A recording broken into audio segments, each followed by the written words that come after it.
Welcome to OVC Media Days Football Edition here in February and March. Bob Belvin from the world headquarters here at the OVC in Brentwood, head football coach at Southeast Missouri, joins us. Duke, how are you? I am well, brother. Good to be. Right. So we are going predominantly this season with the beard, right? Are we sticking with it, or how's that working? Well, I don't get to decide. The real head coach at my house likes the beard, and so I guess it stays. I think she doesn't want to see too much of my face. Maybe, I don't know. Well, we had a similar discussion a couple of years ago about the boots at Media Days, and she was right then, and you had a great season. So I'm guessing we might ought to take her advice. Yeah, absolutely. You feel that way? I can for sure. So, typical softball question we're going to start out with everybody, but what has this last 8 or 9 months been like for you preparing for a season, not playing a fall season, but coming back and playing a spring season? Well, it finally feels like preseason.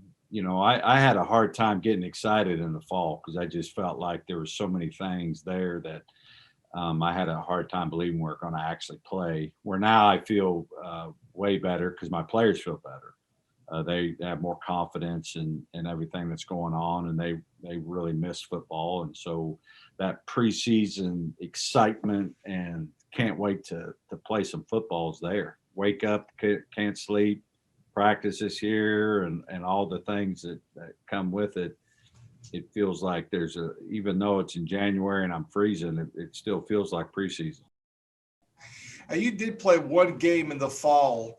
Obviously, it's a big rivalry game. Didn't come out in your favor, but kind of talk about was that in retrospect a good move or a difficult move to move and get hyped for just one game? Yeah, ultimately we'll see. Our goal is to win the OVC, and so one thing I know is you don't get better at football by watching it, by talking about it. You get better at football by playing it, and there's two things. I really felt like that team needed to play to get better, find out who we are and what is it that we got to get better at. And so we did that. It also really helped our team to connect. We've been so disjointed and away from each other that helped us, kind of team build there a little bit too. So I believe it was a positive, and of course you want to win and all those type of things, but ultimately it's about the conference run here. And so I believe that's going to help us play better in OVC play. As a staff, Exodus, schematic, did you feel like you drew enough from that game against Southern Illinois to get you ready to this point here in preseason? Yeah, ultimately we are who we are. It was, let's find out more about our players. We graduated some really, really, really good players. And so we still feel like we have a bunch of good players, but we needed to see them in action a little more. And now I feel like we have a better idea of them, and we can kind of tweak our schemes to better match their skill sets. You just touched on a great point. You had a fantastic senior class you said goodbye to.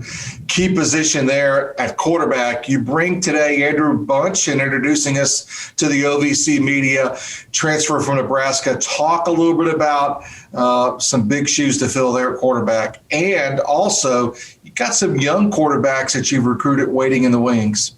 Yeah, for sure. To be honest, we weren't going to take a transfer quarterback. If I had last spring, I felt like that would have been enough time to get our young players ready. As soon as that happened, I felt like there's no way we'll have the opportunity to get our young quarterbacks ready to go. That's why we decided to take a kind of that gap player there in between. And so Andrew's done a great job. He's a good fit for us. Super player. And so, now we just got to put it all together. But as we know in COVID and all that, if you only have one quarterback, you got none. Like, we better get 3 of them ready. And so I do think there's some talent there, and I'm looking forward to see if they do get their opportunity to just see what that looks like. Compare and contrast Andrew Bunch to Daniel Santa Catarina. Well, I'm a father, and I learned a long time ago you don't compare. But I could tell you that Bunch is along the same mode. He's going to be the top character, leadership. He's the guy that just doesn't have a lot of holes in his game. Like, he is a dependable, top-notch individual. In fact, when I grow up, I want to be like Andrew Bunch. He's more mature than I am. I'd say the difference is, Santa was a winner, and so we'll see if Andrew's able to bring our program to back-to-back titles. Running back crew led by Geno Hess. A word or two about them and some development there and some graduation there, it looks like, as well. Yeah, we're always going to run the football here, be successful running the ball, and so you need not one, but you need multiple running backs. And I think Geno Hess and Zion Custis is as good as there are in the league. And Zion got banged up at the SIU game. Otherwise, he was our primary guy, and so it gave Geno an opportunity to get more touches, and he ran with it and, had a great day and didn't turn it over. And so feel great about those two. Defensively, that's been your hallmark since you've been in Cape. And as I scan this roster, looking into the season, getting ready, see a lot of new faces. So kind of wanted you to break down the defense for us today as well. Yeah, obviously that's a big concern. We graduated a lot from the front seven. But we do bring back our whole secondary almost. And so I think our secondary is probably our most veteran and talented group. Front seven wise, we still have a lot of seniors in there, though. They were guys that played, but they didn't have the marquee roles that some of those guys that were here for a long time have now left. We got a one-game look at our defense versus SIU, and point total was good, but we gave up 200 yards rushing, and we're not going to win a championship doing that. I think we got tired, so we just got to make sure that they're conditioned, but also you need to rep multiple units. So we need 22 good players on defense, but I have a feeling when it's all said and done, we're going to like what we see from our defense. Condensed conference-only schedule this season for obvious reasons. Kind of give me your thoughts on playing 7 and 8 weeks. I don't have an opinion because I didn't get a vote. So I'm excited about playing.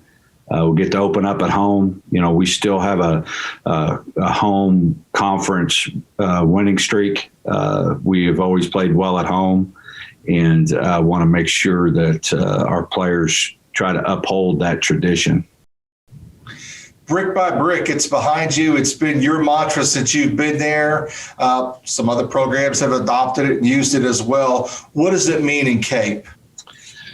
Well, it just means, there's really no great secrets out in success. It's what makes success hard is you got to do it over and over and over and over and over and over and over again. And then maybe someday you have something. And that's kind of brick by brick.